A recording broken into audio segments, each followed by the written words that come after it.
In the late 1700s, during one of the bloodiest uprisings Ireland had ever seen, there existed a punishment so cruel, so humiliating, so psychologically devastating, that even hardened soldiers refused to speak of it afterward.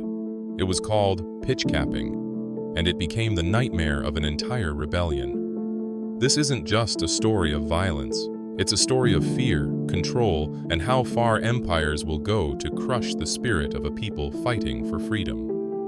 The year was 1798. Ireland was erupting in revolution against British rule. The United Irishmen, inspired by the American and French revolutions, were pushing for independence. But rebellion comes at a cost, and the British government needed a method to terrify rebels into silence. Not a loud punishment, not a public spectacle. Something worse, a punishment people would whisper about, not describe. Pitchcapping wasn't created to kill. It was created to humiliate, to break the will, and to brand suspected rebels with a mark of terror. Its purpose was simple: identify revolutionaries, punish them without trial, and send a message to anyone thinking of joining the cause.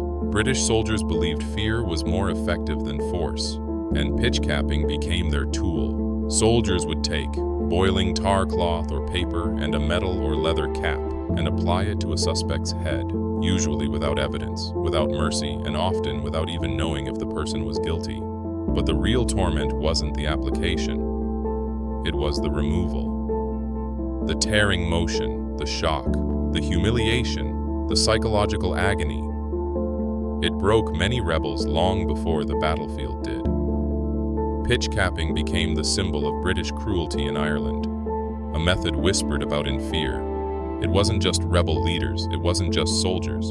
It was anyone who refused to inform, spoke too loudly, looked suspicious, or simply lived in the wrong place at the wrong time. Farmers, teenagers, priests, ordinary townspeople. It spread panic faster than any weapon. You didn't need to see pitchcapping to fear it. You only needed to hear one survivor speak. Instead of crushing resistance, pitchcapping enraged the population. Stories spread through taverns and villages. The English weren't punishing criminals, they were punishing the Irish. The rebellion grew stronger. New volunteers joined. Entire communities united in outrage.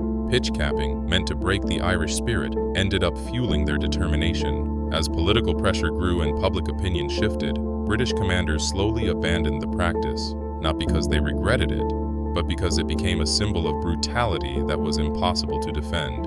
By the early 1800s, with rebellion fading and reforms rising, pitchcapping slipped quietly out of military practice. But the scars, physical and emotional, remained burned into Irish history.